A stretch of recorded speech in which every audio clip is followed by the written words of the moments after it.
বাংলার আকাশ বলছে পুজো চলে এলো, আর মাত্র কয়েকটা দিন। অপেক্ষায় রয়েছেন বাঙালিরা, শুধু তাই নয়, অপেক্ষায় রয়েছেন আমেরিকায় থাকা বাঙালিরাও।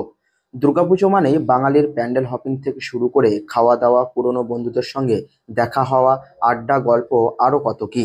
তবে এই স্মৃতি আমেরিকাতে গিয়েও ভোলেনি প্রবাসীরা।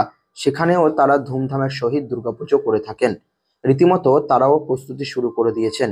এবার আমেরিকার দুর্গাপুজো সেজে উঠবে বাংলার এই জেলার আদিবাসীদের নিজের হাতের তৈরি বিভিন্ন জিনিসপত্র দিয়ে। আজকে আমরা এখানে ছবি আঁকছি। আচ্ছা, কি আঁকছেন মানে কি? যেগুলো আমরা যে আমাদের বান্না পরব হয় না, সেটা মানে দেয়ালে যেগুলো আমরা ডিজাইন করি সেগুলো মানে এখানে আঁকা হচ্ছে। আচ্ছা, কোথায় যাবে জানেন এটা আপনার? আমেরিকায় যাবে মানে ওই, জন্যই তো। হ্যাঁ, দুর্গাপুজোর জন্য মানে দুর্গা। আদিবাসীদের বাড়ি গেলেই দেখা যায় তাদের হাতের তৈরি আলপনা, বিভিন্ন শিল্পশৈলী, যা আমাদের সকলের মন মোহিত করে তোলে। রীতিমতো তাদের হাতের ছোঁয়ায় ফুটে ওঠে অনবদ্য শিল্প, যা এক কথায় বলা হয় জাদু। এবার আসানসোলের বিভিন্ন এলাকার আদিবাসীদের হাতের তৈরি শিল্পশৈলী পৌঁছে যাবে সুদূর আমেরিকায়। রীতিমতো তারা উৎসাহ উদ্দীপনার সঙ্গে এ কাজ সম্পূর্ণ করেছেন। আমাদের যে দুর্গাপুজো হয় আমেরিকাতে, তার জন্য, তার যে অলংকার, তার যে সাজসজ্জা, তার জন্য বেশ কিছু ডিজাইন ওরা তৈরি করছে এখানে।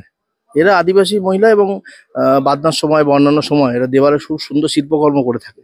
তো সেই প্রতিভাটাকেই ওরা কাজে লাগাচ্ছে এবং এখান থেকে ওটা যাবে। এবং এখানে মায়ের যে বিভিন্ন সাজসজ্জা এবং চালচিত্র এবং সেই ডিজাইনগুলোকে এনারা ফুটিয়ে তুলছেন। Food education and economic development সোসাইটির কর্ণধার চন্দ্রশেখর কুণ্ডু জানান, আমেরিকার আটলান্টা শহরে বসবাস করেন কর দম্পতি। তাদের পুজোর মণ্ডপ সেজে উঠবে আসানসোলের আদিবাসীদের হাতের তৈরি চালচিত্র ও গহনা ডিজাইনের মধ্যে দিয়ে। তাদের হাতের তৈরি কাজকে আরো সুন্দর করে তুলতে সহযোগিতা করতে এগিয়ে এসেছেন চিত্রশিল্পী সুমিত কুমার গাঙ্গুলি ও চন্দ্রিমা রায়চৌধুরী। কর দম্পতি দীর্ঘদিন ধরে আমাদের সঙ্গে যুক্ত, পাশাপাশি তাদের দুই মেয়ে রিমঝিম ও বৃষ্টিকর আমাদের সঙ্গে সামাজিক কাজকর্মেও যুক্ত। আমাদের অ্যাটলান্টার করবাড়ির দুর্গাপুজো এবারে পা দিল ৪র্থ বছরে। আসানসোল এনজিও সংস্থা ফিডের কর্ণধার শ্রী চন্দ্রশেখর কুণ্ডুর সঙ্গে আমরা একটা প্রজেক্ট করছি। আমাদের করবাড়ির দুর্গাপুজোর ডেকোরেশন সাজিয়ে তুলেছি ওদেরই করা এই আর্ট ফর্ম দিয়ে। ওরা খুব খুশি জানেন, কারণ এই ফর্ম অফ আর্টে আছে গ্রামীণ হেরিটেজ, আর তার সঙ্গে আছে ওদের মাটির টান, শিকড়ের টান।